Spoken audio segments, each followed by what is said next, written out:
Yeah, because Rob, it was so funny because I woke up this morning and there was a note stuck on my door. And I was like, what is going on? It said, sell the kids for food. Weather changes mood. Spring is here again. Reproductive glands. And then written in blood, and it said Venice. So then I'm like, this is some serious. Dude. Oh, hey everyone. You've got problems. Welcome to Oh, the hey. Heroes World Quarantine Podcast. I didn't realize we record. Oh, wow. That's awkward. Really awkward. I again, I don't know. This Vanis character is just keeping me all up at night. I don't If know. things continue the way that they're happening, I foresee the Prime Minister invoking some type of executive order to be able to protect you, Stu. So honestly, I think I'm actually quite interested because I assume the Prime Minister would have sent Vanis to deal with the hooligans and riffraff. So because Vanis is I'm pretty sure it's tied to my Microsoft account, which is Vanishing Sun. Because I looked at my print queue and all of a sudden it's had a file from Vanis, and I'm like, what the hell's going on here? Dude, that's what like people who are like trained professional killers in like the army say. Like they have dual personalities. You're like the proto-born. This, Rob, I'm sure if we set the right Winter Soldier codes right now to John, he might just turn around. Like it was like a book, right? Was it a whole story he would read? Mormont. Peacemaker. Yeah. Didgeridoo. And then he'd be like, oh. And then I'll turn into Vanis mode. Bubble tea. Optimus Prime. Shipwreck. Chocolate chip cookies. Vanis to vanishing is like an even better ridiculous. Like the fact that it's vanishing point. It's like this is a whole deep dive. Yeah. That no one like this is great. We're gonna look forward to hearing more about the stories. Welcome everyone to the Heroes World Quarantine Podcast. I'm your host, Stu Pei. With me is one of the owners and proprietors of Heroes World. That'd be John Ho. Say hello. Hello, folks. And again, if you can figure out the magic words to turn him into Vanis, please let us know. And our resident variant himself, Mr. Rob Godet. Hello, guys. I'm on my screen. I'm below you, so I'm gonna tickle you. Hello. Wow. Hey, I'll be like Jim Henson. You guys are like my Cookie Monster and let me just grab my phone and message HR for inappropriate behavior. Is that Andre? Is that who's my HR representative? I feel uncomfortable and not safe. So thank you very much for joining us for episode 8, Peacemaker. Oh. It's Cow or Never, the final episode of it's. Yeah, sure. Now or never. It is the final episode of season 1. News drop that season 2 is on its way. So, I kind of would rather have heard at the end of this episode. I'm like, well, then I don't. The stakes are what now? I'm like, anyway. I mean, I don't know what the algorithm was, but like, if we tell people, will more people watch? Or if we don't tell people, who knows? So we're here to talk about that. And before we jump into full spoilers, John, give us your thoughts on this episode without spoiling anything. So I think I've mentioned that the previous last couple episodes. I mean, like this series has just maintained its momentum, and same thing with this episode. It doesn't really let down. It actually gives us a pretty satisfying conclusion to the series. And definitely leaves it open for wanting more. So I couldn't be happier with the way this series turned out. If you had to stack it up next to Hawkeye, I think I'm giving the edge to Peacemaker right now. It was just an overall very fun, satisfying experience.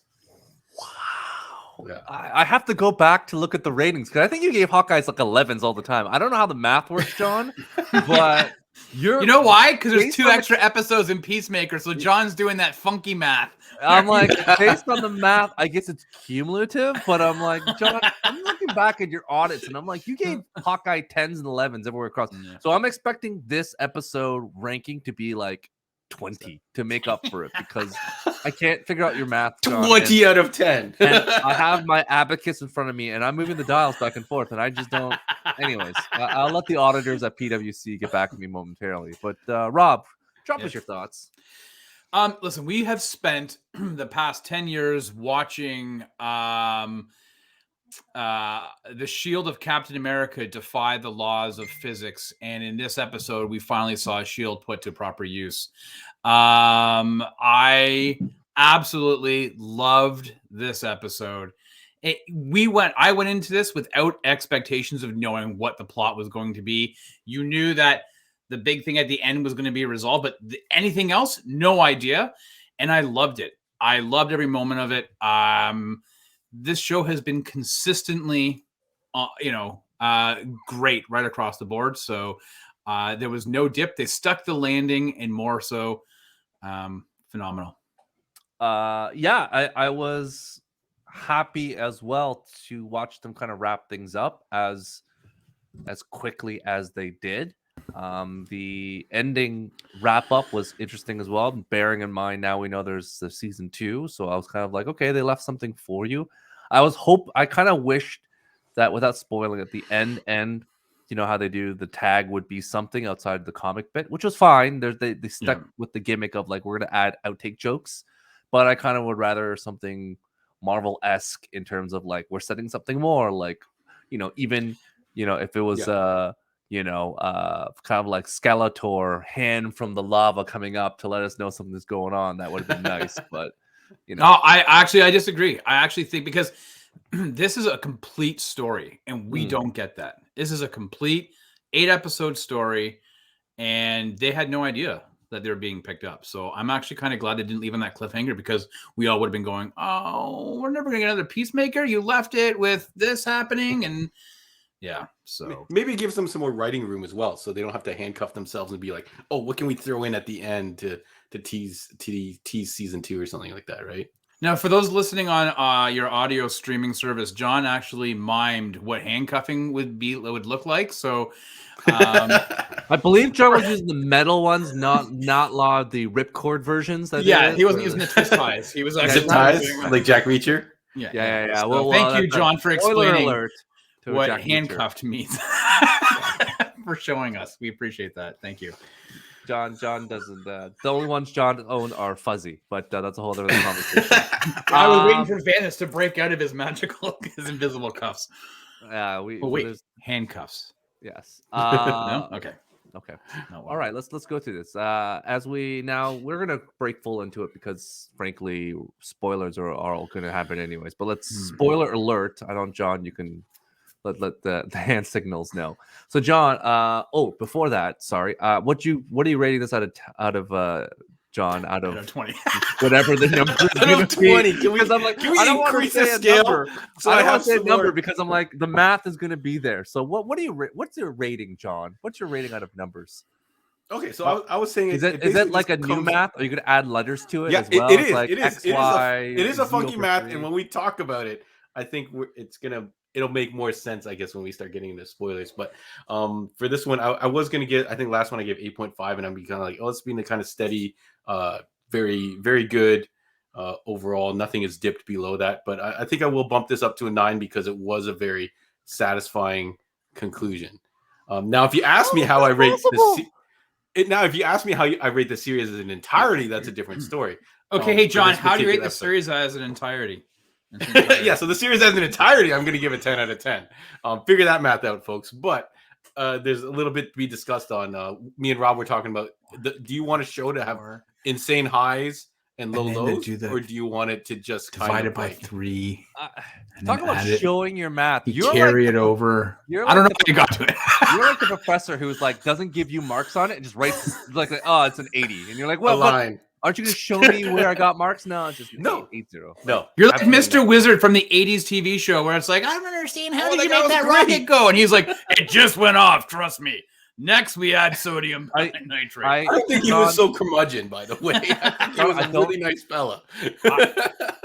I don't know how that came together, because for Hawkeye, you're like, this is the best.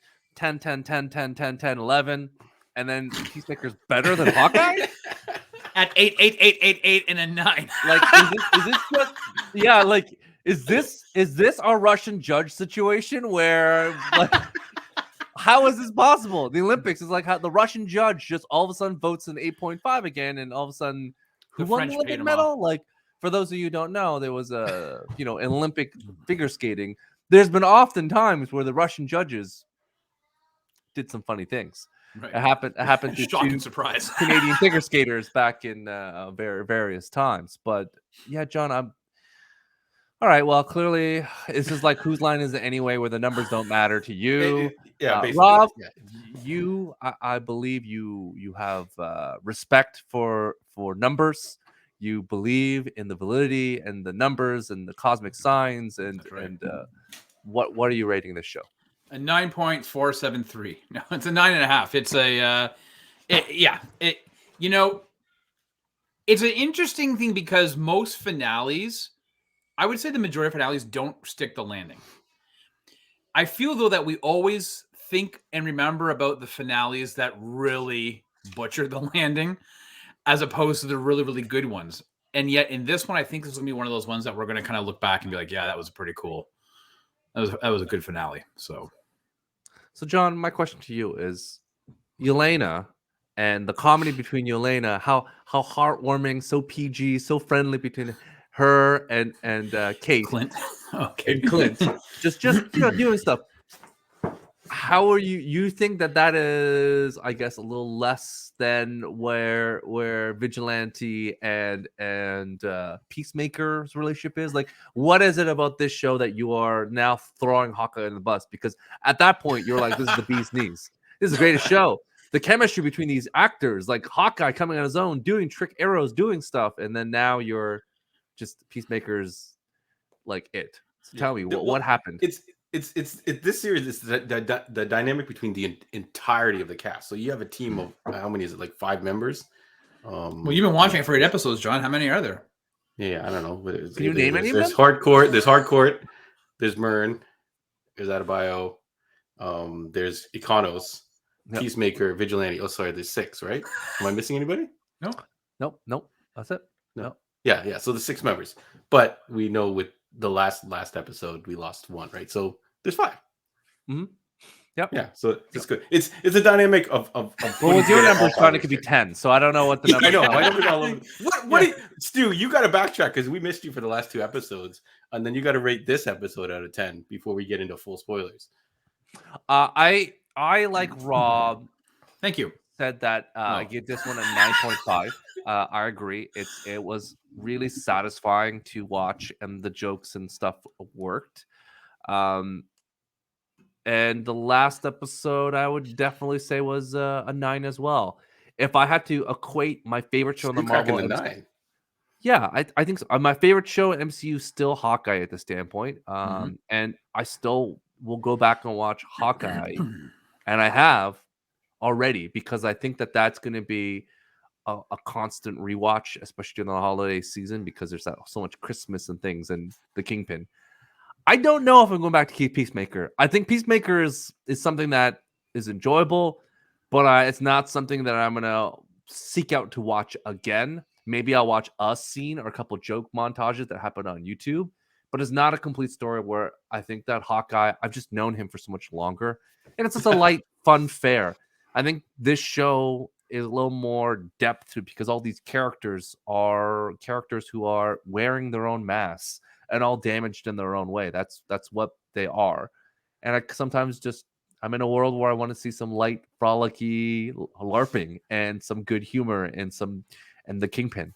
So I think this has clearly more depth to it. But typically when a show is this more rich, you tend to not go back to that often. It's like a really rich chocolate cake. You're not going back for seconds or thirds. You're like, once you're done, you're done. You're like, I'm good. So that's at least my thoughts to it. Maybe Rob can disagree, but that's fine.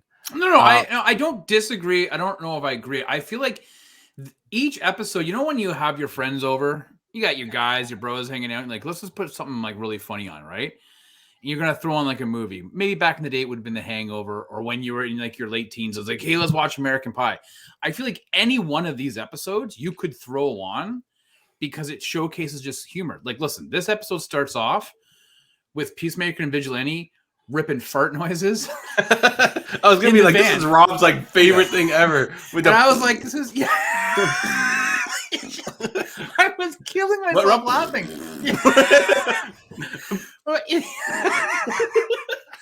and she's trying Second to it, Rob's already dying.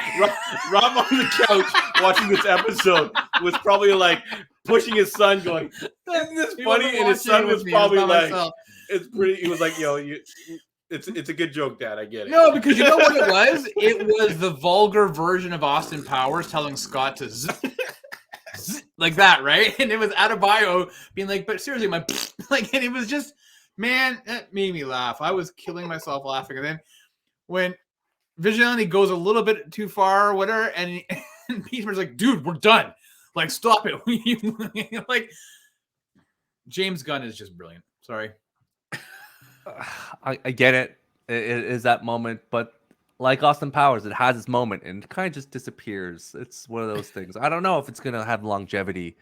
Some of these. I think jokes. if you fire it up, Stu, when it gets rolling, you are gonna be stuck, and you're gonna be like, "Oh, I gotta watch this scene through.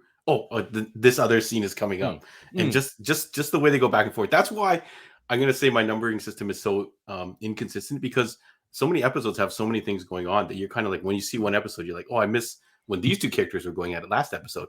Oh, I miss when they had this cool action scene last episode." So it's kind of like it's its own worst enemy, where it's like, "Oh, I want more of that other stuff they did in last episode." So it's kind of like in parts, you're like, "Oh, I wish I had like more of this," but as a whole, that's why I'm rating it differently. So I don't know. The justification is weak, John. This is if I know. I was a professor, I would I still never claimed. leave your mark the same. Show your work is what it's all about in math, and you did not show your work, so I'm not changing your mark.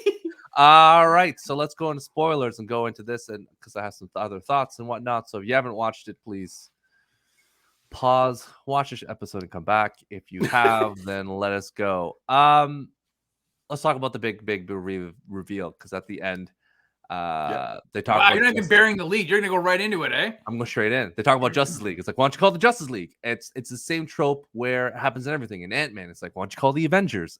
It's the trope on the trope. Because you're in a shared universe, you got to call in the big guns every single time. In comics, we're so used to them doing it because you can throw in any character because you draw them. But now in the cinematic universe, people are expensive. You just can't bring in Mr. Cavill all the time to do stuff. Clearly, he wasn't available for this thing, but no longer employed by WB. Might be the issue as well. Yeah. So nonetheless, the big thing was at the end when we saw only four members of the Justice League. So when I saw that, I was like, wow. I knew they were gonna Mama and Ezra were gonna be there because I'm like, wow, these are the two cheapest free people that aren't Gal Gadot and Henry Cavill. So those two are not going to be there. But these two, they're in for a good joke. I can imagine Jason Momoa, no surprise, always down to say an F word. And Ezra Miller just like, I'm just there to have fun and just go like, what's going on? So, John, were you expecting this at all during this thing? Would you, even in wildest dreams, thought that Justice League would show up in this? Yeah, I 100% did not. I think someone did. I saw some posts online about some big cameo at the end, so that, you know, good go on the internet with your random spoilers. But I wasn't expecting it, and I actually could have lived without it. It wasn't a big deal, but it was really cool to see, and it makes me bring up this point again. Why is DC so against making money and making things happen? The Snyder Cut, these characters, all that kind of stuff. It's what people want. Like, this is all that's on the internet right now. So it's like, why don't you guys, you know, figure it out, shake hands, and you know, swallow your pride and just make it happen. But yeah, it was pretty cool. Rob? Yeah, so I like John. I saw a headline this morning and it said, you know, surprise cameos, and I was like, okay, I didn't look at the article or whatever. Wow, you guys how are you on the internet? I just went straight to the straight to the episode. You guys, how are you guys doing this? This is you're just going. You're like Icarus, going close to the sun. No, I think this was days ago, like a couple days ago. I remember seeing articles, something about there's going to be there might be a big cameo on it. Oh well, you could say it's the final episode. It's like it, you know. Yeah, no, but I think that's what it was. Final episode. Will there be a big cameo or whatever? Yeah. That was it. Yeah. Okay. So then, John, your point was invalid. No, but I actually saw it on the headline saying big DCEU cameo in finale. And I was like, I don't want to read it. See, Rob's trying not to laugh at it. He can't resist. He can't resist. He wanted to keep a straight face and shut me down, but he can't resist. Okay, so, but yeah, so I was surprised, to be honest with you, when the silhouette came down, and I was like, okay, they're just gonna be the silhouettes of the guys, because I thought whoever was the body double for Aquaman was maybe a bit too I was like, that's not Momoa. And then as you find out that it is, you're like, holy shit. And it probably played, wasn't him for the long shot. It was probably only him for that close-up maybe shot, yeah. But it just felt right. like it played right into the entire like mood of it. And it wasn't like nobody fangirled out when they Just League showed up. Like, Peacemaker didn't break his persona. He was like, yeah, you guys showed up late. And he was, dropping his F-bombs. And then when Aquaman says something, he goes, yeah, go nut in a fish like that. And then he's like, I don't fuck fish. And then Barry's like, well, I think he kind of I think he says, I'm sick of that. I'm sick of that joke or sick of that rumor or something. Yeah, and he goes, it's not really a rumor, is it? And he's like, fuck off, Barry. Like, to me, I was killing myself laughing. I was like, man, this is perfect. Like, it just felt like John was trying to use the word synergy, but it just felt like, oh yeah, you're right. Like such great synergy. And bringing in these established characters that have had their own, one's had their own movie, his own movie, he's got another one coming out. They've been in this universe, and they're breaking the rules that WB and DC have put them in their respective movies. So for me, I think we have to give a big tip of the hat. We've been, praising and blowing the hell out of James Gunn, but I have to give a bit of a tip of the hat to WB and DC for allowing him to be able to use the vulgarity against their characters throughout the course of this series, but then to have them show up and actually partake in that, I think that's a big hats off. And I think that is what separates DC's universe from Marvel stuff. And I really hope DC continues on that path. We've talked about this. This is not me, going shitting all over Marvel, because I love the MCU stuff, but this is what makes it distinct. And I think that that's the proper path that DC/WB should be going in. They have no choice, because they can't do the family-friendly comedy stuff. So you got to go the other direction. You got to pivot the direction of dark swear words and broody nature, because if you try to go copy that Marvel stuff, you just seem like a knockoff. You're the GoBots of Transformers. So you just got to do what you got to do. I was surprised. I thought it was really well utilized, well timed, and it didn't linger too long. It was like perfect, in and out. You're like, wow, great. This is a good usage. Like you, Rob, I am surprised, but really at this point, DC, I'm sure they're just like, probably internally speaking after today, they're like, you know what? Let's just do Elseworlds. Let's make everything, because it doesn't really matter anymore. And I think that's a plus and a minus to this, because The Rock's movie is part of this universe, because Shazam is part of this universe. So there's half of these movies that are part of this connected tissue, and the other half's not. Because in Shazam, Superman shows up, although Henry Cavill didn't, but it's still the same Superman, I assume, of this universe. So there is that. And then Shazam would show up in Black Adam's movie, and then that's all connected together. And Aquaman, the Flash. So whereas the Batman and the Joker are separate. Yeah. So let's let DC keep on playing, do different things. It's refreshing to know that there's a DC universe where I don't have to watch every movie. It's good and bad. I can just pass on stuff I don't like. The Marvel stuff is, you got to watch them all. Like, that is the thing. TV show, movies, everything, or you'll lose something along the way. Good or bad, that's how it is. John, give us your thoughts on the episode. What else did you like? What else? What are your thoughts? Yeah. So it's hard for me not to just continue my favorite funny things in the episode, because it's just so good. So I'll shout out three of my favorite funny things in the episode. Number 3 is Ikanos trying to get in the mix and tripping and destroying his leg. You're like, oh, cool, they're both gonna get in the mix, and they figured out a way to humorously get him fucked up, and he crawls all the way back in to give Adebayo the thing, and you're like, how did he get from there to there crawling on this bum knee? Number 2 is Eagly flying away with the helmet. Yeah. They even have a music cue, and it's like, oh yeah, dude. I'm like, and I believe for a second, that the eagle was gonna do it for a second, and then he just flies off and drops it into the woods, and then they had to find it. Like, that's great. And then the most funniest thing, the thing that made me laugh out loud, when I watched the episode is Human Torpedo comes up, tries to save the day. Human Torpedo. It's not the act of the Human Torpedo. It's when she hits the wall and just like goes she just drops. I laughed pretty hard, and I was like, that is such a basic joke, but it's so damn funny. And then I don't know, are we gonna do like an overall season thing, or should I just do we'll go back. We'll hold off in a second. Rob, so yeah, those are my favorite. You have any favorite moments outside of fart? Clearly, your farting sequence was the number one in your books. Oh, it was so funny. I'm gonna have a tough time getting through this, not thinking of it, because I'm a 45-year-old man who loves dick and fart jokes. Okay. Did you like the opening song, the lyrics of the opening song? Did you notice it? Yeah.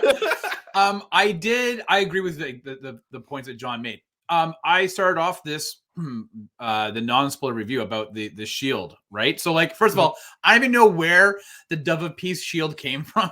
Just pulled it out of nowhere, right?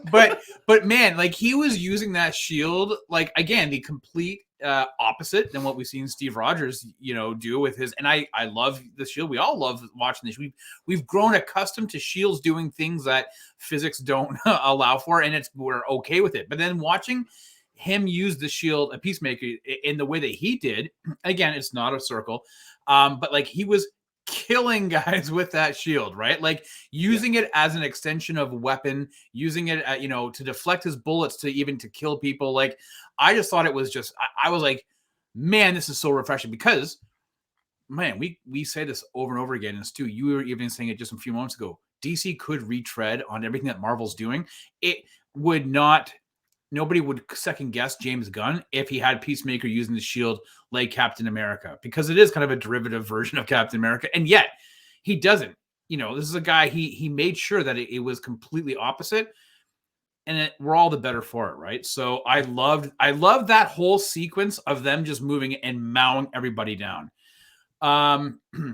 They played your jam too, the wigwam. Do you want to taste it? I know. I was kind of surprised. I was really surprised that they played that song. That's the opening credit song, and so I was really surprised that they played that. Said that he was going to play the song, and the song at different points of the series meant different things. But yeah, we're gonna get back to the opening credits momentarily. But what else did you like before we talk about? I know this sounds stupid, but I really enjoyed the scene of Vigilante lying in the hospital bed and watching Adebayo giving a press conference, and then he's all happy, and then he just jumps out of the window, right, with the in the hospital gown and bare ass showing. But I don't know if you noticed that when he jumped, it made that like the superhero jump sound. Like, I thought, like, it was so stupid. I was like, this is like in tiny little details. I like seeing Amanda Waller come back, she's sitting in the confines. Oh yeah, the little cameo, and she's like all pissed off with her daughter, like,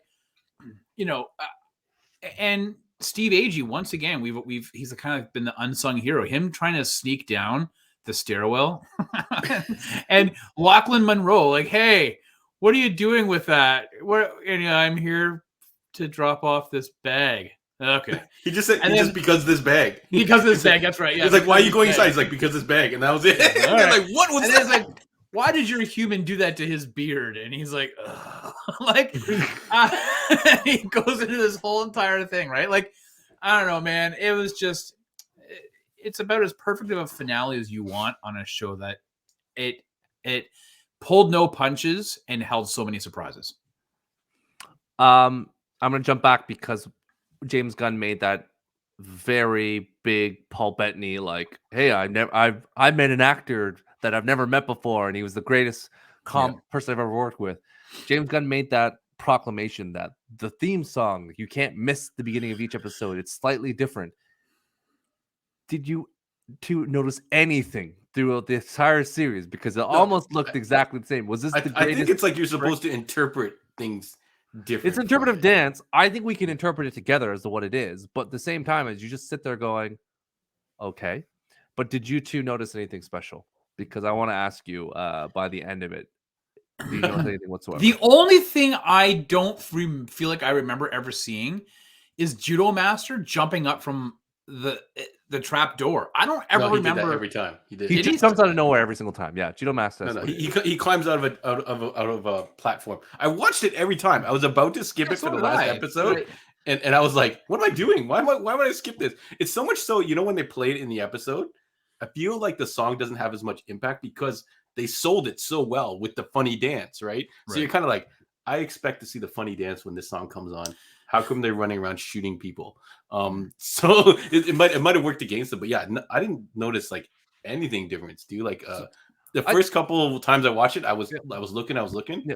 and then after that, I just accepted it. I think it's the same every time, and I just loved watching it. No matter how many times I saw it, I just loved, especially when Agent Sophie Soap or whatever comes up. She's funny. Like everybody's like kills that dance. It makes me, now that I've seen the show in the entire context, like I can understand the interpretive dance. Like I've seen it 8 times now, and I can go through the entire sequence in my mind.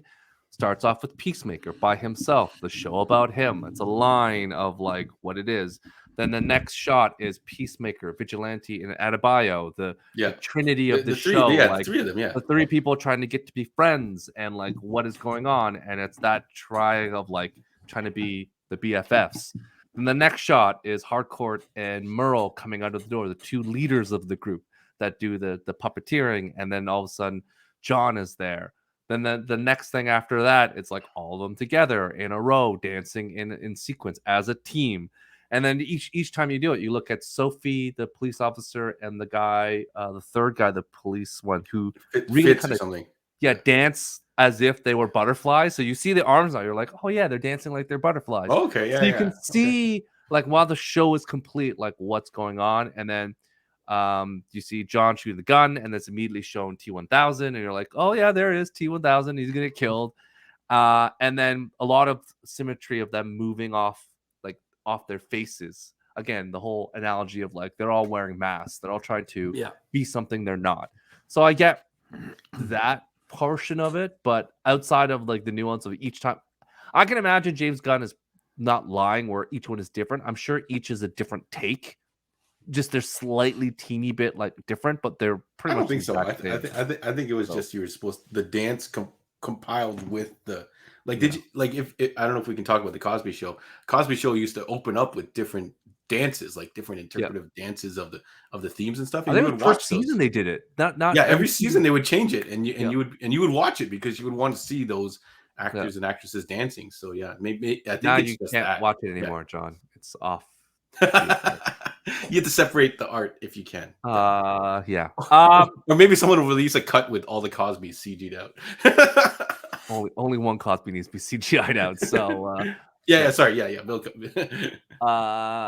So it was interesting to see that. All right, John, let's jump back to you because you had that point you wanted to touch about. Oh yeah, I was just gonna pick my overall favorite character from the whole series, or my MVP. At first, Mern was my guy. He was so funny. Like he's got so many of these jokes because he can't do his emotions and stuff like that. But in the finale episode, it's all Adebayo. Like all her setups, everything that she kind of like the journey that she went through. Like even the phrase, like she kept going, "I'm not made for this. I'm not made for this." Yeah. And at the end, she's like, I'm made for this, and she comes out and just fucks everybody up. Like that was a great scene when she grabbed the 2 guns and she just kind of like, and she kind of like didn't do it. She just didn't do the. She kind of like was like a little awkward with it, but it was really funny. Yeah, but did you notice that she was like almost? What was that movie? Was it Wanted about throwing the bullets? Yeah, yeah. She would kind of. Did you know that she was like almost like throwing bullets as she was like when she was shooting? Yeah. James McAvoy and probably got lessons from Morgan Freeman and Rob, who's your MVP of this series? I'm going to give it to Steve Agee because I think like John said, you can go. I do want to go back and rewatch this again because I think with every good comedy, you miss a lot. Whether it's there's a lot. I already started doing it, and there's all these jokes that come back. Like it's great, right? And so whether it's verbally said, whether it's facial cues, whether it's something like sight gags that you may not be picking up at the first time, like that's the thing about really well done comedy is that you can go back to it quite a few times and pick up new things. And I suspect, and I could be wrong, but I suspect Steve Agee's Economos will probably play even better because I think his anxiety is phenomenal the way he was playing it, right? So that for me, man, is I mean, he's a 6'4" dude. That's I want to talk to you both about the surprise twist at the end, the justification of the butterflies. Were you, John, surprised when finally the butterflies like, this is our objective, this is what we're going to do?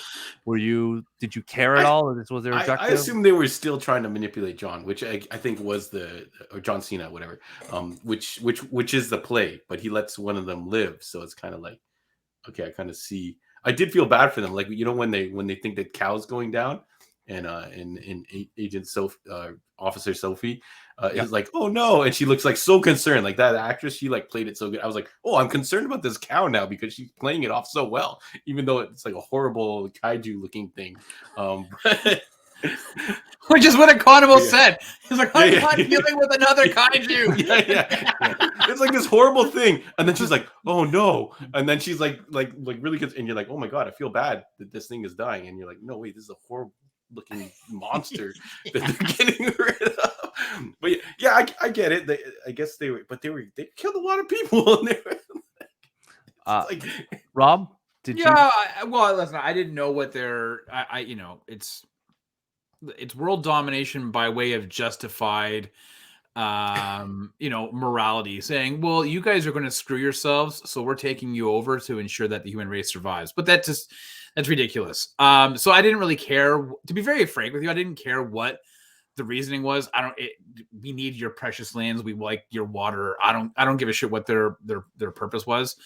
So I was like, oh, okay, cool. Like they think that we're all a bunch of idiots and they've seen the future and they're gonna stop the human race from destroying itself. Okay, whatever, sure.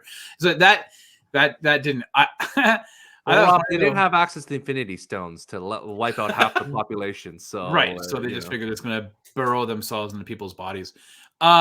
I think it was really funny though when Peacemaker comes in and he goes, "Holy cow!" and she's like, "It is." Yes, it is. Sorry, but yeah, it arced my feeling to if you watch Angel, the series with Jasmine, and Jasmine comes out, it's like, "Hey man, I'm making world peace. Everyone is fine. So I eat 80 people a day. What's the big deal? Like, isn't that worth world peace?" And I was like, the justification is like, is world peace worth that? Like all the crime, the suffering, like no bad things happen. I just got to eat people to keep this going. Like, you can just give me a few people to eat. So it's similar to this situation where they're like, we're not doing any harm. We're just, people don't listen to politicians and whatnot. So I thought it was very apropos of the moment of the times today. I was just hoping, I was imagining that she was going to add a line about ivermectin, but that is what it is. As we're wrapping this up, John, what are your hopes and aspirations for season 2? What do you want? I'm just happy that the team's there. I would want Mern back in some capacity. He's gone. He's unavailable. He's in Guardians of the Galaxy 3. So funny his delivery. I was going to throw you a bunch of unanswered questions too, but they answered them all. First question was going to be like, does Diebeard dye his beard? And they actually revealed it in this episode. Second question was going to be, do Hardcore and Peacemaker get together? And I guess they're going to get together. So the new question, Stu, is, what happened to the anti-gravity helmet? Where did it go? Flew off into space, man. That's what it is. You think it went all off into space? Yeah, it went up. Like, that's the bit. Like, I feel like if you get to season 2 or season 3, as they fly up, you're going to see the helmet just float in the background. just float past. Yeah, like it's like you said before. James Gunn goes back to the well, and he really like that. Just to jump quickly, that whole thing about him talking to the bald eagly was the exact same way that Rocket Raccoon talked to Groot in Guardians of the Galaxy 2. It's like, here's the button, here's the bomb, like do it this way. And then he was like, okay. He's like, no, don't press the button. He's like, not now. No.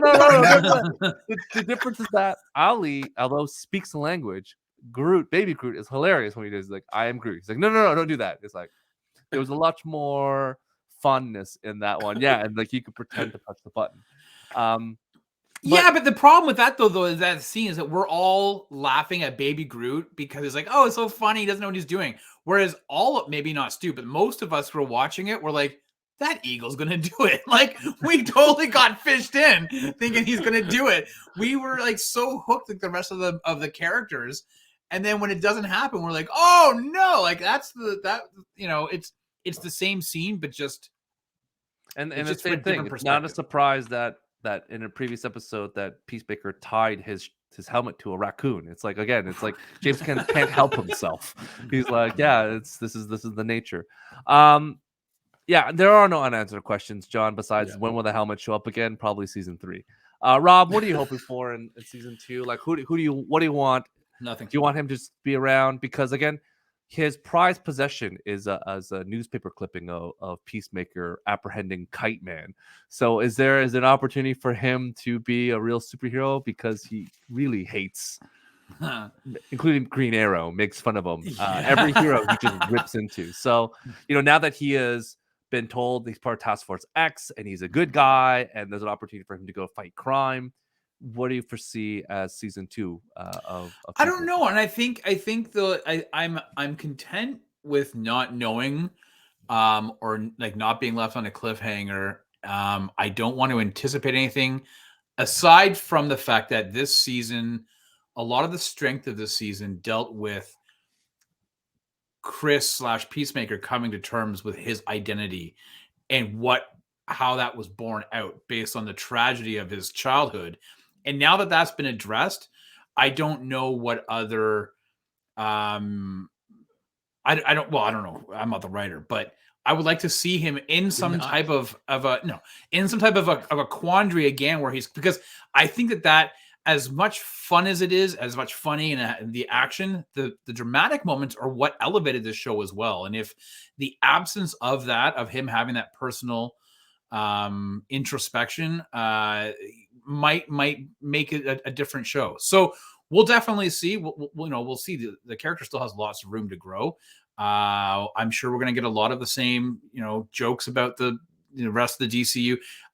You bring up Kite Man. I would love to see Kite Man be a character. It's like, I think it'd be great, or even like something stupid like Condiment King or whatever. Like, just throw somebody in there that is absolutely absurd, because why not, right? You take the absurd and you make it fun. So I'm just looking forward to the next season. What piano cover do you want them to play season 2? Meatloaf. I would do anything for love. Like, I think, yeah. What a classic. What a classic. Listen to an old podcast for that gem. Thank you. The first appearance of Venice. That's right. So it is just like the callback of the Aquaman joke from episode 1 to episode 8. And that's a callback for you guys. So for those who diligently listen to this podcast, you know the legend of Venice. So yeah, I think needless to say, we're all excited for season 2. I think we touched on all the major things, because really a lot of it's just jokes and inside things that you watched, and again, it was sad to see Judo Master at the end eating the Cheetos, despondent, and be like, "Oh, I failed." Yeah, so he's like, no. maybe he'll show up in season 2, Judo Master. So that's what it is. All right, so John, tell us what's going on. Where can people find you on the internet and in the desert of the real? Yeah, so follow us online on the Facebook and the Instagram, Heroes World Online. If you're listening in the audio, we are available on wherever you get your audio podcasts under Heroes World Podcast. Give us a 5-star rating if you're on Spotify. We could use some ratings there, and iTunes we could definitely use some reviews. Would be great. And if you want to check us out in the desert of the real, as Andre likes to say, we're on 8601 Warden Avenue in Markham, Ontario. Big shop, lots of parking, lots of cool stuff in the plaza for you to also check out. But we have got tons and tons of stuff, so definitely come by and visit us. And by you mean Andre, you mean Morpheus, right? Is that what yes? It is? The new Morpheus. Well, no, he's not even. He's the new Morpheus, because you don't be insulting the new Morpheus, because that makes you Bugs Bunny. That makes you Bugs, John. I'll dye my hair blue. Yeah, because the new Morpheus, aka Black Mantis, you don't want to mess with that man. He's gonna get you. So Black Mantis is the Mantis is coming back. Yeah, Aquaman too. Like, what? Black Mantis is. Anyways, Rob, What's going on, Sidekick Show? Oh yeah, so on Monday, join us 8:15 live on YouTube, Twitch, and our Twitter feeds. So as you know, or if you haven't been following us, we are doing a rundown of the greatest action movies of the 1990s. We did the first part of the decade, 1990-94. So this Monday, we are tying up this bracket. We've got a lot to talk about. We've got a showdown between Point Break versus Under Siege, Speed versus something else, and then something else. I didn't know what. Leon against the professional. Who stars in something else? Was it Natalie Portman as well? No, it's Sandra Bullock.